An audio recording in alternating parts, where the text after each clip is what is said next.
Good morning third class. बेटा मैंने आप लोगों को जो लास्ट हमारी लाइव क्लास हुई थी उसमें मैंने आप लोगों को एक्सरसाइज 6.2 करवाया था मैथ्स में। ठीक है, तो इस वीडियो में मैं आप लोगों को 6.2 एक बार फिर से समझाऊंगी और ये जो वर्क मैं आपको दूंगी ये आप लोगों को अपने बुक में और नोटबुक में कंप्लीट कर लेना है। ठीक है बेटा, तो देखो इस चैप्टर में हमने क्या पढ़ा था, इसमें हमें फिलिंग द ब्लैंक्स करना था। फर्स्ट क्वेश्चन था 15 मल्टीप्लाई बाई 10। ठीक है, तो पहले मैं आपको इसका लॉन्ग मेथड बताऊंगी कि कैसे आप मल्टीप्लाई करके कर सकते हैं। फिर मैं आपको इसका शॉर्ट तरीका भी बताऊंगी कि आप शॉर्ट में बिना मल्टीप्लाई किए बिना कैसे इसको कर सकते हैं। तो देखो जैसे फर्स्ट क्वेश्चन हमें क्या दिया, 15 मल्टीप्लाई बाई 10। तो हम क्या करेंगे, 15 को 10 से मल्टीप्लाई करके देख लेंगे। 0 5 ज़ा, मैंने आपको बताया था 0 को किसी भी नंबर से मल्टीप्लाई करोगे तो आंसर हमेशा हमेशा कैसा आएगा, 0 ही आएगा। तो 0 5 ज़ा 0, 0 1 ज़ा 0, फिर 1 5 ज़ा 5, 1 1 ज़ा 1। फिर हम इनको आपस में क्या कर देते हैं, प्लस। 0 के नीचे कुछ भी नहीं है, कुछ भी नहीं है प्लस करने के लिए, तो 0 एज इट इज़ आ जाएगा। यहाँ 0 और यहाँ 5 है तो 5 में 0 प्लस किया तो 5 रिमेनिंग, और 1 के लिए कुछ नहीं है तो 1 यहाँ एज इट इज़ आ जाएगा। ठीक है बेटा, ध्यान से सुनना, मैंने क्या कहा, 0 में जब किसी नंबर को मल्टीप्लाई करते हैं तब आंसर 0 आता है, लेकिन जब हम 0 में किसी नंबर को प्लस करते हैं तब क्या आएगा, जो नंबर हम प्लस करें वो ही वापस आएगा। ठीक है, इसमें कंफ्यूज मत होना, सिर्फ मल्टीप्लाई करने पर ही 0 वापस आता है। ठीक है, तो हमारा आंसर कितना आया, 150। तो हमने यहाँ क्या लिख दिया, 150। अब इसका शॉर्ट तरीका क्या है, तो शॉर्ट तरीका ये है बेटा कि अगर आपको क्वेश्चन में गिवन है 15 मल्टीप्लाई बाई 10, तो आप डायरेक्ट क्या कर सकते हो, यहाँ 15 लिखा है ना, तो आप भी यहाँ 15 लिख दो, और यहाँ पर कितना 0 है, एक 0 है, तो आप भी यहाँ पर 1 0 लगा दो, बस आ गया हमारा 150 आंसर। ठीक है, तो आपको ये पूरा मल्टीप्लाई करके नहीं देखना पड़ेगा, आप डायरेक्ट आंसर निकाल सकते हो। ठीक है, इसी तरह देखो सेकंड क्वेश्चन, इसमें कहा है 4 मल्टीप्लाई बाई 1000। तो अगर हम करके देखेंगे 1000 से 4 को मल्टीप्लाई करेंगे, 4 0 ज़ा 0, 4 0 ज़ा 0, 4 0 ज़ा 0, 4 1 ज़ा 4। ये तो हुआ जब हमने मल्टीप्लाई करके देखा तब। अब अगर मुझे शॉर्ट में करना है 4 को मल्टीप्लाई 1000 से, तो मैं क्या करूँगी, यहाँ पर क्या लिखा है 4, तो मैं भी यहाँ 4 लिख दूँगी, और यहाँ पर कितने 0 हैं, 1 2 3, तो मैं भी यहाँ पर 3 0 लगा दूंगी, मेरा डायरेक्ट आंसर आ गया 4000। ठीक है, ऐसे ही देखो हमें थर्ड क्या दिया है, 28 मल्टीप्लाई बाई 10। थर्ड क्वेश्चन क्या दिया है, 28 मल्टीप्लाई बाई 10। तो अब इसको शॉर्ट में मैं कैसे करूँगी, इसको शॉर्ट में मैं ऐसे करूँगी, यहाँ 28 लिखा है मैं भी 28 लिख दूँगी, यहाँ पे 2 zeros है तो मैं भी 2 zeros लगा दूँगी, आ गया मेरा आंसर। आप चाहे तो मल्टीप्लाई करके भी देख सकते हैं कि यही आंसर आता है क्या, तो चलो मैं आपको मल्टीप्लाई करके भी दिखा देती हूँ। ठीक है, 100 से हमें किसको मल्टीप्लाई करना था, 28 को, 8 0 ज़ा 0, फिर 8 0 ज़ा 0, 8 1 ज़ा 8, 2 0 ज़ा 0, 2 0 ज़ा 0, 2 1 ज़ा 2, 0 0 8 2। देखो सेम आंसर है ना। तो ऐसे क्वेश्चन में हम क्या करेंगे, हम मल्टीप्लाई करके नहीं देखेंगे, हम डायरेक्ट शॉर्ट में इसका आंसर निकाल सकते हैं। अब देखो फोर्थ क्वेश्चन है, फोर्थ क्वेश्चन में यहाँ क्या कहा गया है हमें, 556 मल्टीप्लाई बाई 10, 556 मल्टीप्लाई बाई 10। तो अब क्या करूँगी मैं, डायरेक्ट इसको करना होगा, तो यहाँ पे 556 लिखा है तो मैं भी यहाँ पर 556 लिख दूँगी, यहाँ पे 1 0 है इसलिए मैंने भी यहाँ पर 1 0 लगा दिया, हो गया मेरा क्वेश्चन सॉल्व। ठीक है, अब देखिए फिफ्थ क्वेश्चन में आपको क्या कहा है, 99 मल्टीप्लाई बाई 100। तो अब मैं पूरा मल्टीप्लाई करके देखूंगी, इससे अच्छा मैं क्या करूंगी, मैं शॉर्ट में कर दूंगी।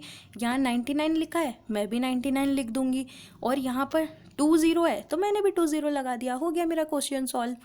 ठीक है, अब सिक्स्थ देखो, यहाँ पर है 1 मल्टीप्लाई बाई 1000, है ना, तो मैं क्या करूँगी, यहाँ पर कितना गिवन है 1, तो मैंने भी यहाँ पर 1 लिख दिया, यहाँ पे कितने ज़ीरोज़ गिवन है 3 zeros, तो मैंने भी 3 zeros लगा दिया। तो 1 को जब मैंने 1000 से मल्टीप्लाई किया तो मेरा 1000 आंसर आ गया वापस। यहाँ देखो 7 क्वेश्चन में क्या कहा है, 7 multiply by dash equals to 800। अब देखो इस क्वेश्चन में क्या चेंज किया इन्होंने, यहाँ का तो बता दिया, यहाँ का नहीं बताया, और हमें आंसर बता दिया कि ये 800 होगा। ठीक है, इसकी जगह अगर मैंने आपको ऐसे दिया होता 8 multiply by 100 equals to dash, तो आप इसको कैसे करते, यहाँ 8 है तो आप भी यहाँ 8 लिख देते, और यहाँ 2 0 है इसलिए आप भी 2 0 करते, ऐसे ही करते, लेकिन इन्होंने क्वेश्चन में क्या कर दिया, 8 भी लिख दिया, यहाँ का आंसर भी बता दिया, पर यहाँ क्या आएगा ये नहीं बताया।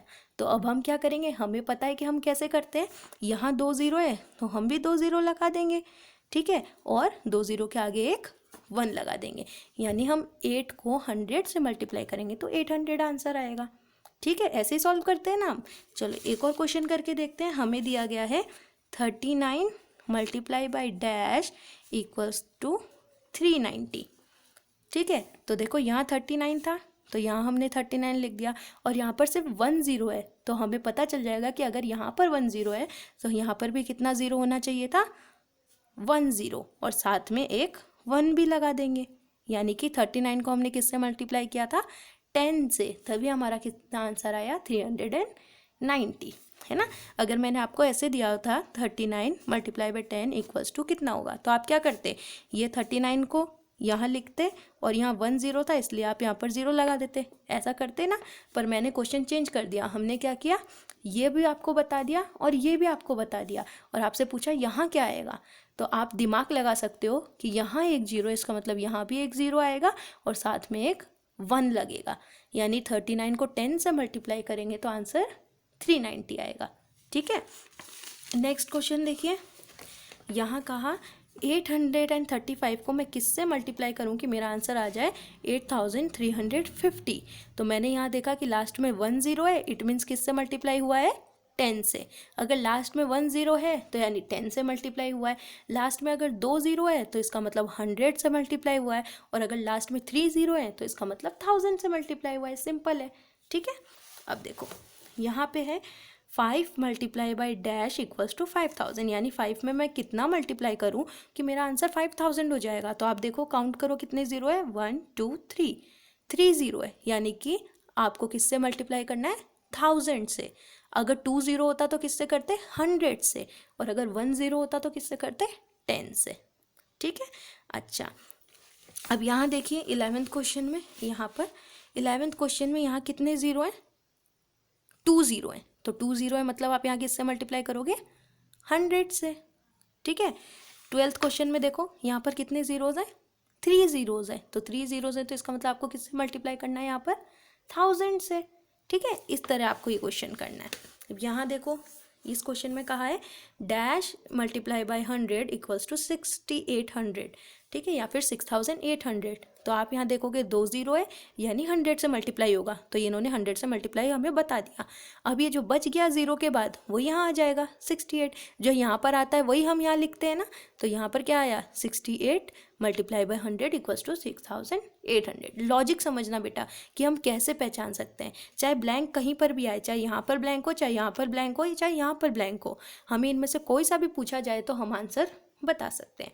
यहाँ देखो जैसे 850 multiply by dash equals to 8500, तो अब यहाँ पर कितने 0 हैं, 2 0 हैं, लेकिन हम इसको 100 से मल्टीप्लाई नहीं करेंगे, क्यों, क्योंकि इसमें से एक 0 किसका है, इसका भी तो है, यानी कि ये 850 तो यहाँ पर है। अब कितना 0 बचा, सिर्फ एक 0 बचा, और एक 0 के लिए हम किससे मल्टीप्लाई करते हैं, 10 से करते हैं, तो 10 हमने यहाँ लिख दिया। ठीक है, यहाँ देखो 5000 है, 5000 में से एक 0 का 10 तो यहाँ पर लिख दिया, अब कितना बचा 500, तो 500 हमने यहाँ लिख दिया, ये इसका लॉजिक है। ठीक है, यहाँ देखो यहाँ पे था dash multiply by 10 equals to 1050, तो देखो लास्ट वाले 0 के लिए तो 10 यहाँ पर आ गया, एक 0 था इसलिए 10 आया, और ये जो बचा हुआ पार्ट था यानी 105 वो हमने यहाँ लिख दिया। अब यहाँ देखो यहाँ 9000 लिखा हुआ है, 1 2 3, और यहाँ पे हमने जब 3 0 है तो हमने भी 1000 से मल्टीप्लाई कर दिया, अब क्या नंबर बचा, सिर्फ 9 बचा, तो हमने यहाँ पर 9 लिख दिया। ठीक है, तो इस तरह बेटा ये क्वेश्चन सॉल्व किए जाते हैं।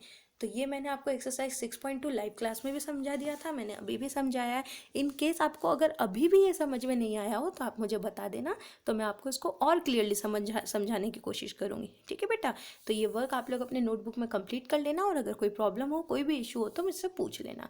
मिलेंगे फिर हम लोग अपने नेक्स्ट क्लास में। Till then bye, take care.